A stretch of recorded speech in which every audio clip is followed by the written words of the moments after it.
आप देख रहे हैं आली न्यूज़ में आपका मेज़बान चौधरी फजल रहमान पाकिस्तानी मकबूजा कश्मीर के ज़िला मेंबर की तहसील समानी और इस वक्त रेवेन्यू स्पॉट पे मौजूद है रेवेन्यू कम्प्लेक्स में। हम सिर्फ नाजरीन को एक मैसेज देने के लिए सहाफ़ी इकट्ठे हुए हैं, वो ये है कि आप दरख्वास्त कैसे दें, उसको उसमें क्या क्या रिक्वायरमेंट है और इसको हम अपनी मकामी ज़ुबान में अपनी ज़ुबान इस गल करांगे। तुसां की क्या बता जी क्या क्या रिक्वायरमेंट है, थोड़ा बहुत तुस दसो फिर तनवीर साहब क्या कैमरा नहीं जाने। सब तो पहले डोमिसाइल बाशिंदा मैट्रिक की सनत, उस तो बाद डोमिसाइल आस्था बोलो लोग जल्दी समझन। डोमिसाइल बाशिंदा, दूसरी मैट्रिक नहीं सनत, ठीक है। उस तो बाद फोटो अपने फोटो केड़े फोटो अपने कितने एक फोटो पासपोर्ट साइज शनाख्ती कार्ड उस और टेस्टेड है या सिंपल सिंपल हो जाए, टेस्टेड हो जाए। अच्छा ये डॉक्यूमेंट्स और केड़ी चीज लोड़ी नहीं है। उस तो बाद जनाब तुसां ने वोटर लिस्टां पर जिन्हां पर नाम तुहाडे ओह नहीं चाहिए है। उस तो बाद दो तस्दीक कंदा ने उन्हां दी भी कापी दो तस्दीक कुनंदा ने तुस जी कोई मजीद इजाफा करो ताकि पब्लिक इस गल समझे।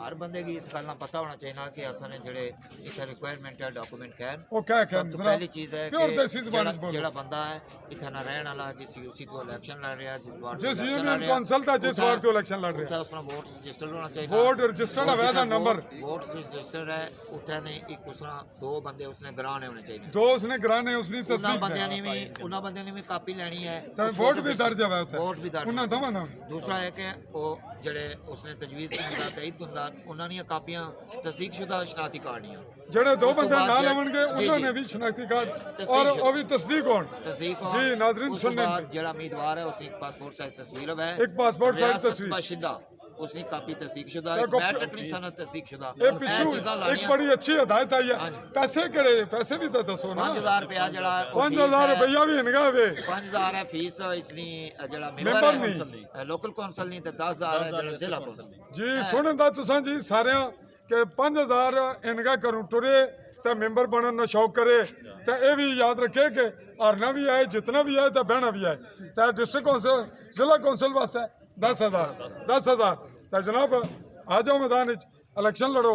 समानी बड़ा अच्छा माहौल है तो जनाब कुछ और कोई और तजवीज़ गल नाल साड़ा इख्तलाफ है कि तुसी कह रहे हो कि पाकिस्तानी मकबूजा कश्मीर क्योंकि साड़ा खिता जड़ा ये 74-75 साल पहला सने अबाव जदा 24 अक्तूबर जड़ा आई रहा। इस 24 अक्तूबर चूंकि योम तसीस होना है, योम आज़ादी मनाई जानी है।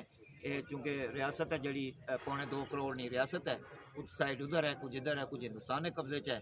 असां ने जेड़े लोग इत्थे रहने वाले लोग हैं उन्होंने जदोजहद है जी वो चूँकि असी बेस कैंप हाँ और साड़ी जदोजहद जी है वो मसला फौज पाकिस्तान है हमरा है और असी प्रो पाकिस्तानी हाँ और पाकिस्तान वास्ते असा ना दिल जान हाज़र है। तो असें रिक्वेस्ट करसा कि जड़ा असा एक खिता है इतने ने जो 40-45 लाख साड़ी आबादी है ये जी जदोजहद है कश्मीर के अंदर जारी है।